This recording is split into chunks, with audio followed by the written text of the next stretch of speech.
Welcome to this episode of Marketing in the Age of AI. Today, I'm joined with Anders Boulanger.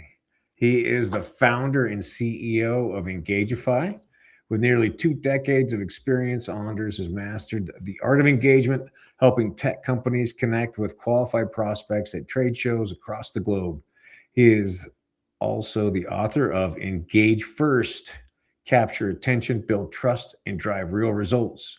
Anders brings a wealth of knowledge, having dedicated thousands of hours to crafting meaningful interactions in business.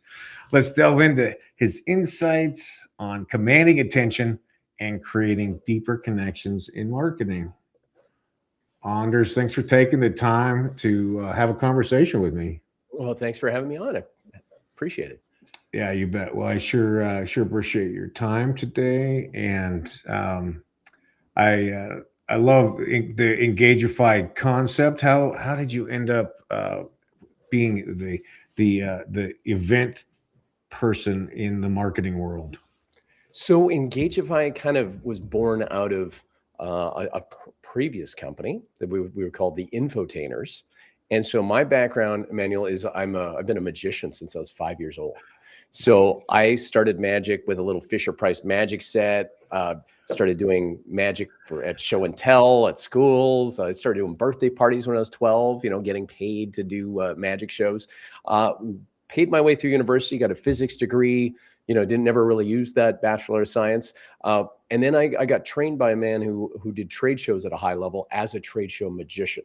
Nice. And so that's where I started kind of building this idea of infotainment out, the idea that the information about the company that they want conveyed, the marketing message, is conveyed in a way that is engaging, that it's fun to learn, right, when you're having a good time.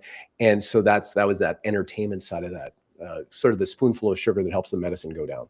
And so that was where we kind of built out our business, working for companies like Microsoft, Fortinet, Veeam Software, a lot of tech companies. Yeah. Mostly because of that technical complexity needs a nice metaphor to kind of explain it, right? Yeah. And so that idea of making events more engaging, and then also making the teams more engaging, because that's where a lot of my passion is too, is these kind of engagement skills that I think we're missing, we're lacking. And there's various reasons, why that's the case. But that's kind of where the company was born out of, was this kind of infotainment side of things at trade shows. Wow, that's really awesome. I mean, I have done a million trade shows, like a lot of us, and it's usually either really awkward conversation or some tchotchke that I don't really need, every time you stop at a booth. So what an awesome way to create connection for people.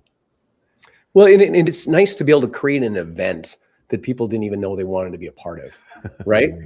It's a little bit like corporate street performing.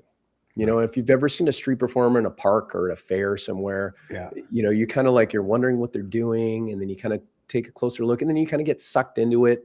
So it's very similar in that way, that every trade show booth wants qualified prospects to be coming to their trade show booth. And what you just said too, Emmanuel, about the tchotchke, right? Like the giveaway, sometimes that's the only thing that companies can lean on, is I guess I'm going to spike dopamine with this gimmick, this thing, right? Yeah. And then they do it, and it makes it very transactional. It's very kind of tit for tat. You're scanning a badge for, giving away a gift. But if there's a little bit more to it, if we're able to stop them, capture their attention, and then build some connection through a mutual experience, which is these infotainment presentations.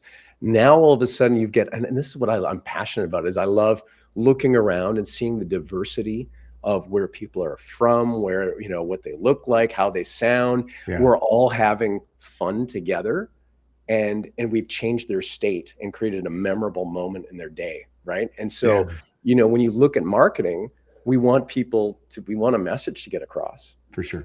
But to be remembered, that's the tricky thing, because everyone's trying to say the same thing in the same ways, Well, I'm going to jump right to the good stuff, which is, tell me one or two of your favorites trade show events that you put together, and tell us about what went into building that out.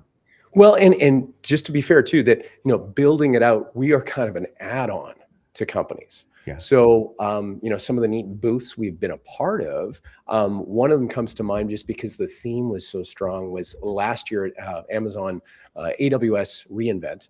I was part of a team of people who were the kind of the I guess the engagement team, if you will, for a booth that looked like a mid-century airport. Oh, so if you cool. think Catch Me If You Can kind of idea, right? Like that 60s kind of thing. And so I was dressed as a pilot, actually, in this case. And I don't really like to dress up too much in terms of themes because I'm afraid I don't want to become a mascot. I'm right. I want to be there to engage the right way. But then my engagement specialists looked like flight attendants from back in the day. And what happened is by committing to that theme, it made it a really unique situation because, the booth had a certain look. We were all kind of assuming the role. And then I was having fun because I had a microphone and I'd pull up I had a fake plastic thing where I could make little announcements like I'm a pilot. Yeah. So that was a lot of fun to stop people in the aisles and get them interested in participating in the experience. So, yeah.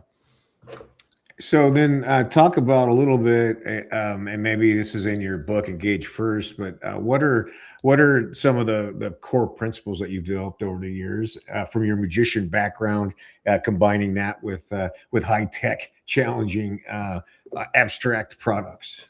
Yeah, for sure. So one of the things that one of the acronyms we came up with that is a great acronym for people who want to keep attention, or if you've lost attention somehow, maybe in a presentation, how do I get it back, right? And so we use what we call Save You. So SAVEU, okay? And so the S is super important in tech because it's for simplifying, right? Yes. Emmanuel, you've probably seen some marketing websites, right? I mean, the website of a company, and you're just like what the hell are they talking about here, right? Just as far as the copy, as far as whatever it is. So tech has a lot of complexity, and just in general, we want to make things simple as possible. In fact, my original acronym was longer. And I said, I got to take my own medicine here, right? Exactly. So the S is for simplify. So we got to have those metaphors, have those analogies, right? In this case, an acronym. A is for authority or authenticity. Okay. So that's that idea that one of the great examples is how we talk about something. Emmanuel, if I was talking like this the whole time, and I was trying to tell you about how I'm an expert, and I'm going up on my sentence, it sounds like I'm asking questions. It's undermining my authority. If I was in a torn T-shirt right now, that would be undermining my authority. All these different ways of framing that, right? Sure. So there's that. That's the A. Okay. The V is for varying the senses or visual, auditory, kinesthetic. And this is where if you're performing to a crowd of people, there's going to be a variety of preferences for what they would like to have. I'm a very visual person. In fact, I feel so confined, Emmanuel, in this little box because my hands, I can't express myself completely. We got to get you farther away from the camera. There we go. Yeah. That's better. Okay, good. So in that, when we're talking to a crowd of people, you kind of got a shotgun approach. So you're talking about visual, auditory, kinesthetic, using the words that you use. Okay. Yeah. So seeing, is this crystal clear to you? Does this sound good? Those kind of words, those predicates they call them. Okay. And then the E is emotional. And so this is where, we want to be remembered. We want to move people. Telling stories is a great way to create emotion in the people that we are trying to influence, trying to persuade or communicate to. And so many companies try to be so buttoned up that they avoid emotion. Right. And I think that's a big mistake. So we want them to feel something. Maybe it's frustrated to peace of mind or something, right? Like maybe there's this dichotomy, this shift. And then the last piece is U, which is about really you focused. So it's the letter U, but this is a bit of a cheat. And that is what's in it for me, everybody's favorite radio station. Yeah, right. So it's what's going to benefit you listening, or what do you need to avoid so you don't have harm come to you, right? Or distress. Threats or opportunities. Yeah. Yes. Yeah. And that's just pull for a pure evolutionary kind of, preserve people. So that's a little something that people can take away to save you. Well, so then how do you start to deconstruct like say an author's event? You're selling your book now, and let's say you're in a group of six authors for a book signing.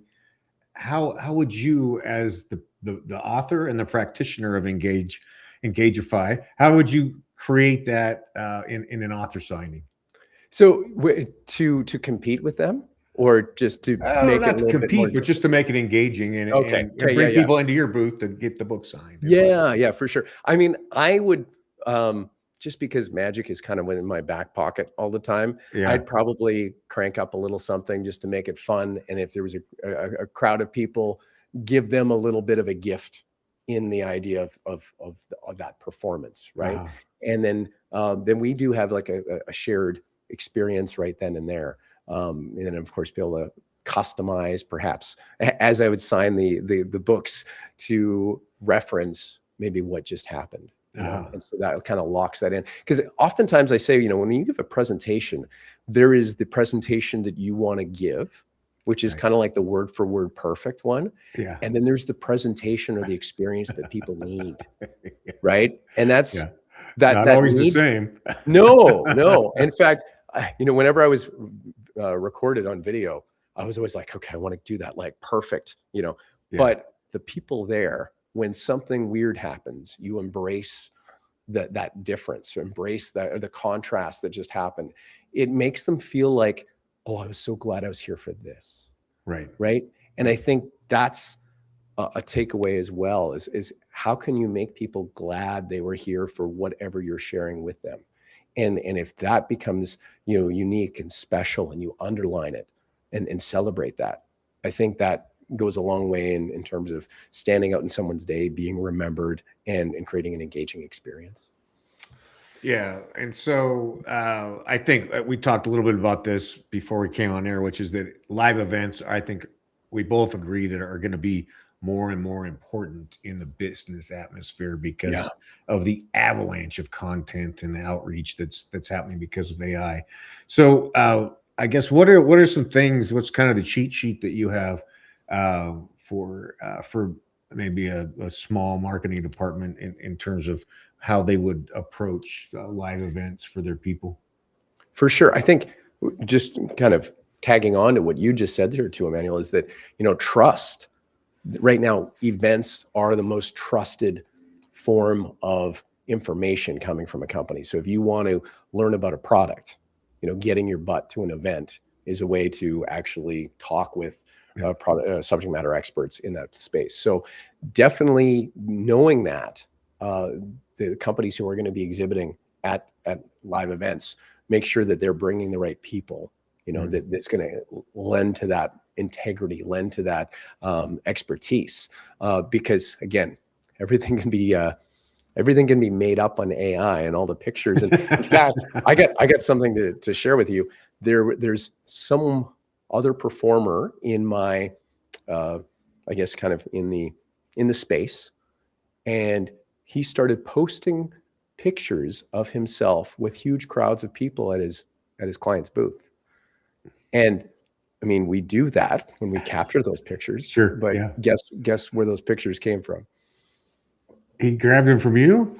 Nope. He used Oh. AI Oh, to no. make the crowd of people. He had some 7-finger people. Yeah. And if you look really closely, there's a woman with her head on backwards, right? Oh, And yeah. so there was this kind of like, so for me, that was a little bit like, whoa, we're trying to like this idea that in-person events have this level of, authenticity, have this level of, they're existing because you're there with them, at them. Exactly. But that whole repurposing of content after the fact, there's shades of gray of realism there, which is kind of strange. So definitely as events, again, I think they're going to become even more trusted.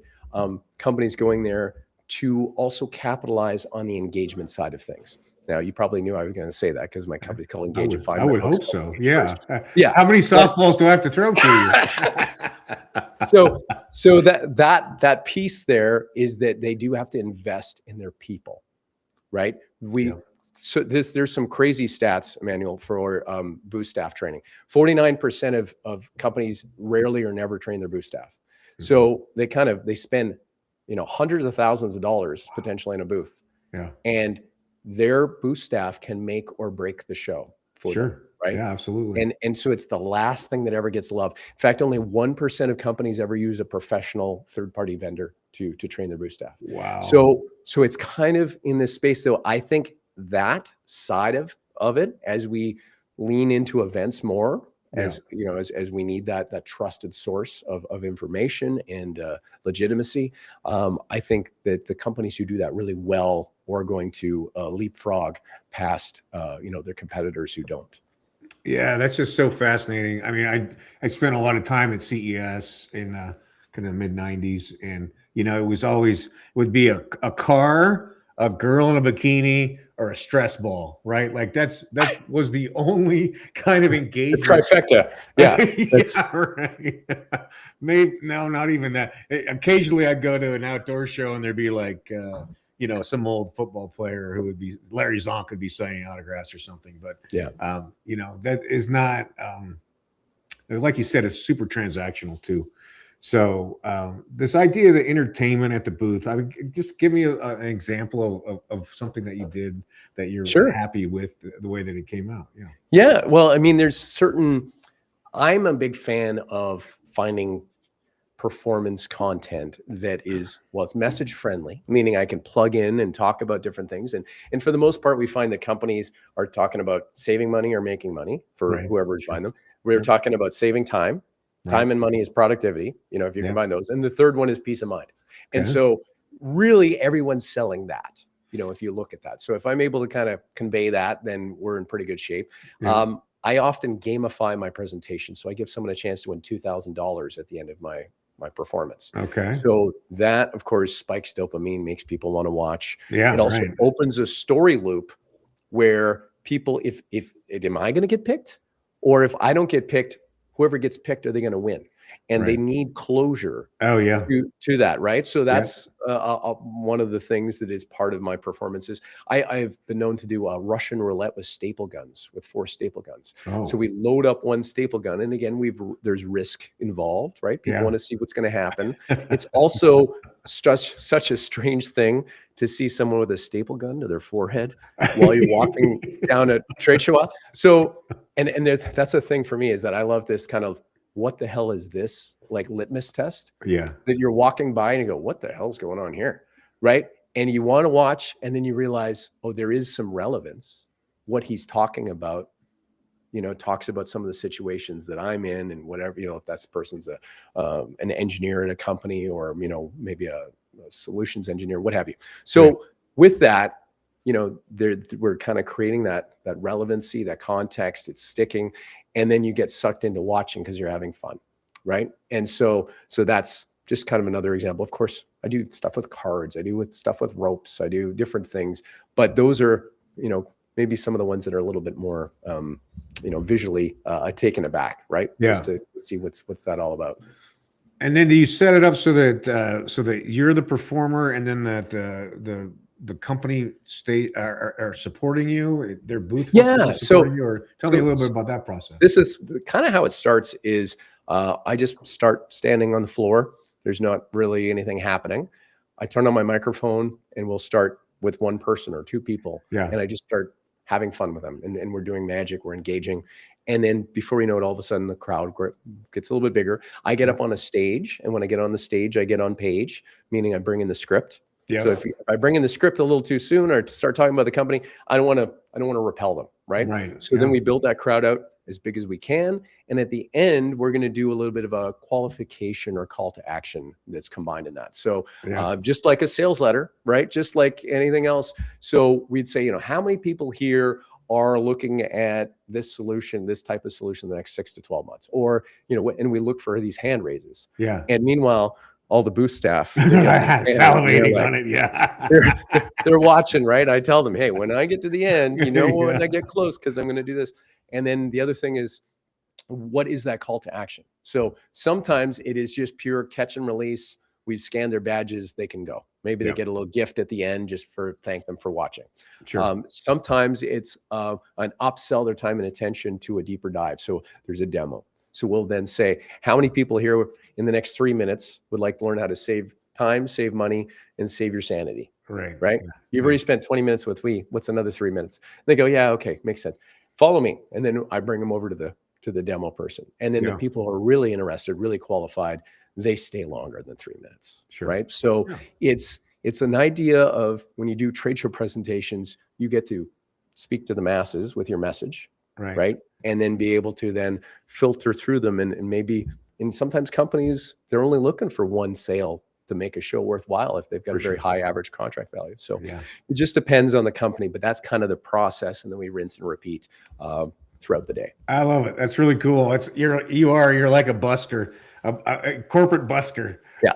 It gives me hope. That's what my joke is. I play the guitar so that when AI is taking over all the jobs, I have a way to make some money. There you go. There you go. Yeah. Well, I think you'd be happy. I think you'd be happy doing that busking, you know? Oh, what amazing. All right. Well, I appreciate you taking some time to run through it. I have about 1,000 other questions for you, but I know you got a lot of things to do.